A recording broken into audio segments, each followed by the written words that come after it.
दर्शकों नमस्कार। मैं हेमंत कृष्ण द संकेत लाइव से।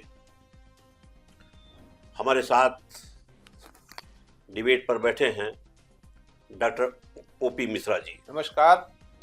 आज डॉक्टर साहब जी हम एक बहुत अहम मुद्दे पर बात करना चाहते हैं, अहम व्यक्ति के बारे में बात करना चाहते हैं और उस महापुरुष विवेकानंद जयंती पर विकसित भारत युवा नेतृत्व के संवाद में जिन्हें बुलाया गया था बोलने के लिए, अजीत डोभाल जी।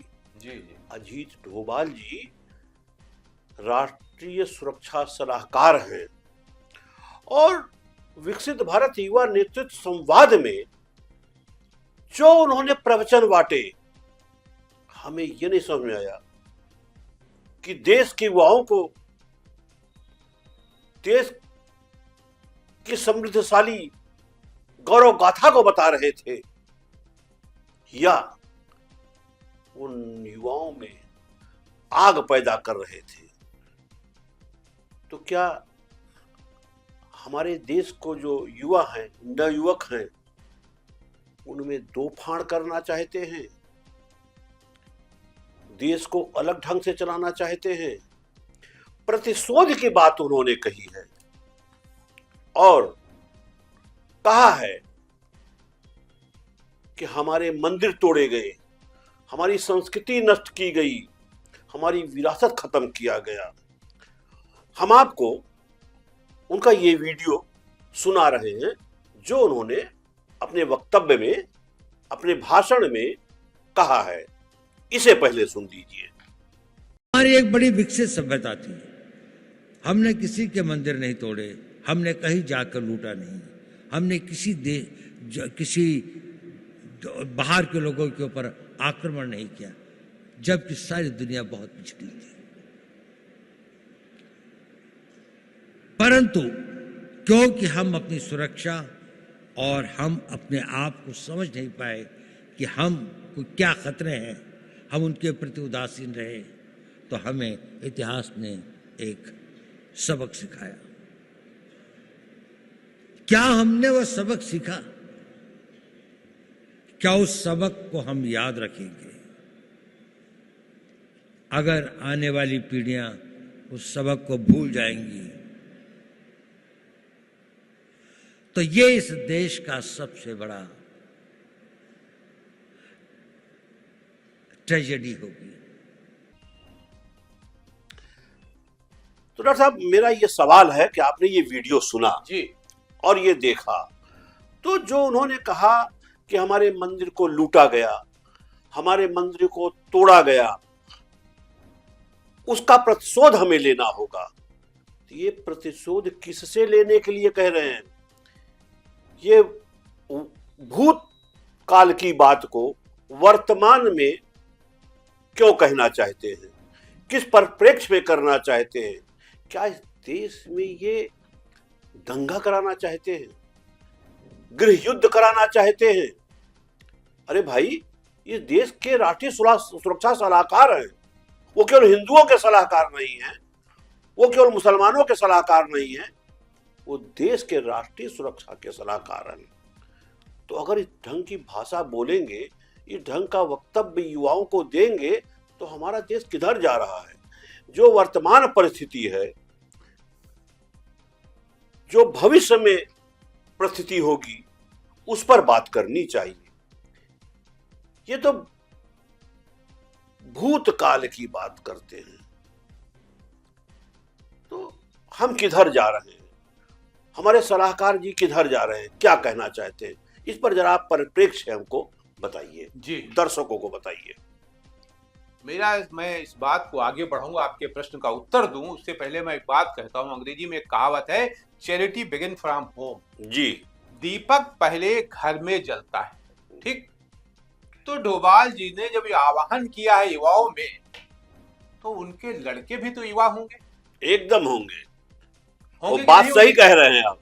होंगे कि नहीं होंगे? एकदम होंगे। तो क्या उनको, उनके अपने लड़के, भारतीय जनता पार्टी के जितने बड़े बड़े नेता हैं उनके लड़के, जी, प्रधानमंत्री मान लीजिए नहीं उनके औलाद है, तो नहीं प्रधानमंत्री और तमाम मंत्री हैं, तमाम मुख्यमंत्री हैं भारतीय जनता पार्टी शासित जी। राज्यों में, जी। क्या उनके बेटे जी। इस आग का जो असर है उनमें नहीं होता है क्या, या नहीं होगा क्या? या डोभाल साहब समाज को दो हिस्सों में बांट रहे हैं कि एक तरफ वो लोग हैं जो विदेशों में पढ़ रहे हैं, जरा लिस्ट उठा के देख लीजिए जितने बड़े पॉलिटिशियंस हैं सबके लड़के विदेशों में पढ़ रहे हैं, वो किसी पार्टी के नेता हो, सब पढ़ रहे सबके हैं। बच्चे जो है केवल शिक्षा की तरफ जा रहे हैं और शिक्षा ग्रहण करते हैं, उसके राजनीति में आ जाते हैं। तो ये प्रतिशोध कौन लेगा? मेरा सवाल है, क्या ये वो लोग लेंगे जिनको 80 करोड़ लोगों को खाद्यान्न मुफ्त दिया जा रहा है, उनके बच्चे प्रतिशोध लेंगे, या अंबानी बस के उसी लड़के? उन्हीं के लिए आग लगाना चाहते हैं ये। तो ये मेन उनका मकसद ये है कि समाज के वो लोग दबे कुचले, आर्थिक दृष्टि से कमजोर और जिन लोगों को 80 करोड़ मुफ्त का खाद्यान्न मिल रहा है, उनके बच्चे के दिलों में आग लगे और वो सड़कों पर आ जाएं। बाकी लड़के विदेश में शिक्षा ग्रहण करें, अपना भविष्य बनावें, देश के बारे में सोचें, चाहे न सोचें, लेकिन अपने भविष्य के बारे में सोचें। ये कौन सी उनकी स्टाइल है? इससे कह के वो क्या मैसेज देना चाहते हैं, ये मैं नहीं समझ पा रहा हूं। आपने एक पिक्चर देखी होगी धुरंधर, जी। उसमें अजीत डोभाल जी का एक कैरेक्टर है, आपको ध्यान है कि नहीं ध्यान है? एकदम ध्यान, एकदम एकदम। उसका एक डायलॉग है, उसमें हीरो कहता है, कभी तो एक शख्स पैदा होगा। ये डायलॉग आप ध्यान करिएगा, और उसमें पिक्चर में वो मिस्टर सान्याल बने हैं, आईबी के डायरेक्टर, और ये डायलॉग फिल्म का एक्टर जो है बोलता है, कभी तो एक शख्स आएगा। इसके पीछे मतलब क्या था? मतलब यही है, जो वो आग लगा रहे हैं लोगों के अंदर, आग पैदा कर रहे हैं, कह रहे हैं कि प्रतिशोध की भावना, उन्होंने इसको स्पष्ट किया है कि प्रतिशोध की भावना। तो क्या वो देश में आग लगा देना चाहते हैं क्या? नहीं, जिनके अंदर ये प्रतिशोध की भावना पैदा करना चाहते हैं वो जी। कौन लोग हैं? क्यों नहीं नाम लेते?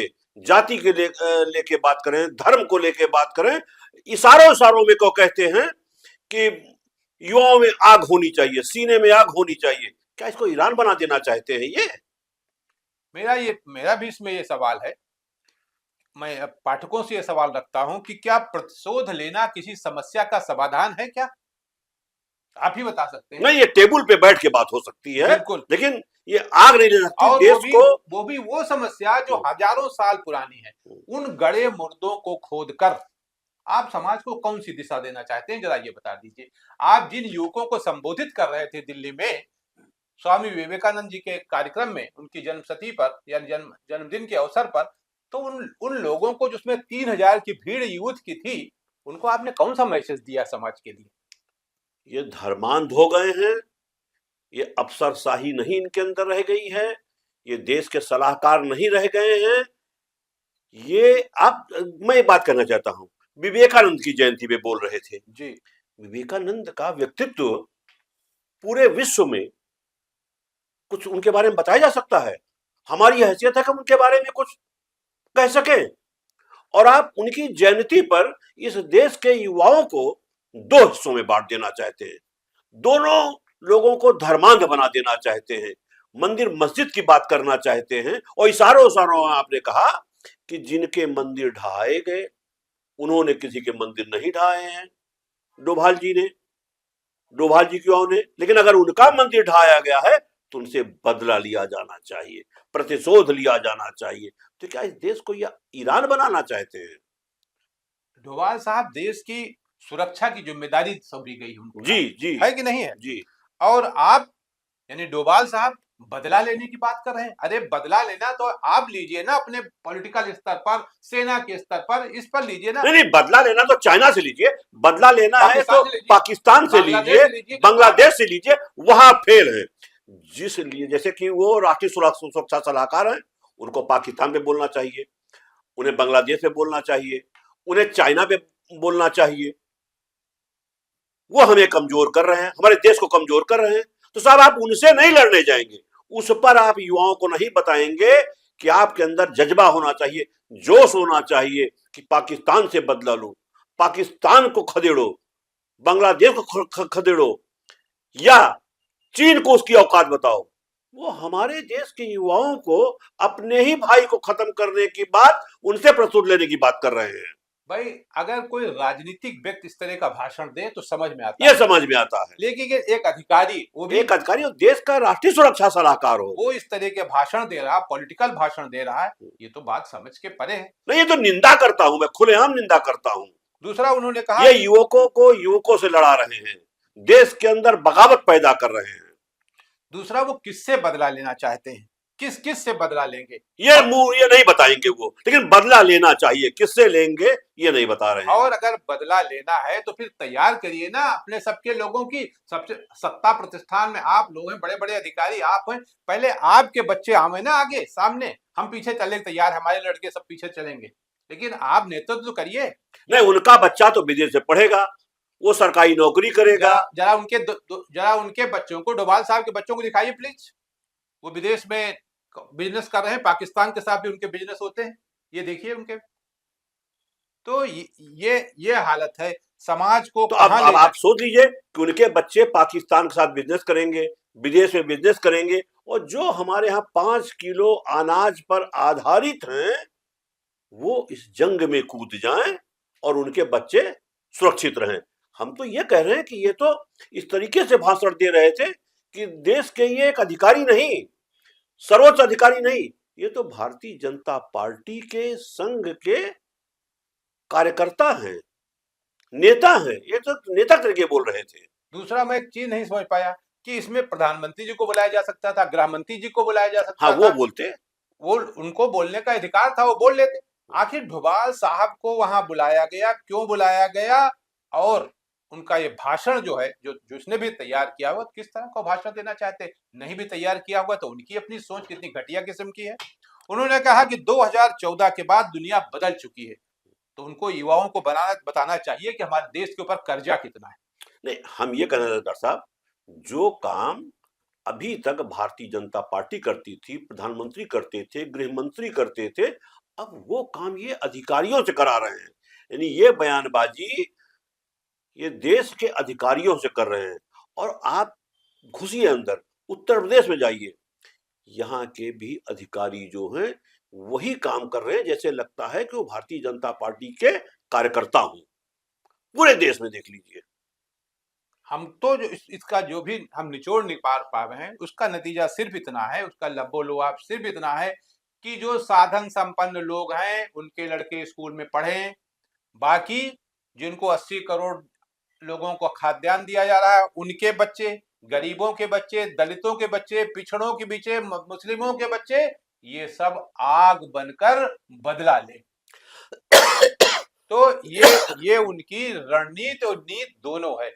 अब ये कहां सटीक बैठती है ये तो ऊपर वाला जाने, या डोभाल साहब जाने कि उन्होंने क्या समझकर, क्या सोचकर इस तरह का बयान दिया जिससे पूरे देश में अजीत खलबली डोभाल के इस बयान के बाद बड़ा प्रश्न चिन्ह लग गया है कि देश हमारा किधर जा रहा है। एक चिंता का विषय है कि हमारे देश का राष्ट्रीय सुरक्षा सलाहकार युवाओं के अंदर वो या आग पैदा करना चाहता है कि वो देश के अंदर ही गृह युद्ध की तरफ बढ़ जाएं।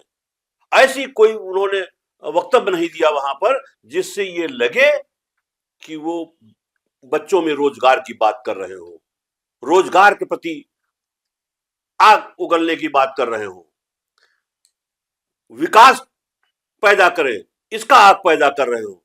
वो तो जो बयान दे रहे हैं, बदला लो, बदला लो, किससे बदला लोगे? अपने भाई से। क्या मुसलमान इस देश का नागरिक नहीं है? क्या ईसाई इस देश का नागरिक नहीं है? किससे बदला लेना चाहते हैं? किन नौजवानों से बदला लेना चाहते हैं और किन नौजवानों को संबोधित कर रहे हैं ये? और जो नौजवान मरेंगे उनका भविष्य क्या होगा? इतिहास गवाह है, राम मंदिर आंदोलन से लेके अब तक जितने युवा वर्ग के लड़के खास मरे हैं उनको मिला क्या है? उत्तर प्रदेश में ही देख लीजिए, 2014-2017 से जो एग्जाम दे रहे हैं अपनी नौकरी के लिए, उसकी सुनिए तो वो दे रहे हैं और अभी तक उनका रिजल्ट नहीं आ पाया है, उन्हें नौकरी नहीं दी गई है और अब उन ओवर एज हो जा रहे हैं। वो उम्र पार कर जा रहे हैं कि आगे फार्म भर पे, इसके लिए जागरूक नहीं कर रहे हैं, इसीलिए प्रतिशोध की बात कर रहे हैं, इसीलिए प्रतिशोध की बात कर रहे हैं। इसी में लगे रहो भाई। अब वो जो नौकरी नहीं पाए वो क्या करेंगे? अब वो मंदिर मस्जिद करेंगे, बिल्कुल वही उनसे कराइए। उनकी बुद्धि ऐसी कर दीजिए कि वो इस देश की विकास की बात ही न करें, वो केवल मंदिर मस्जिद की बात करें।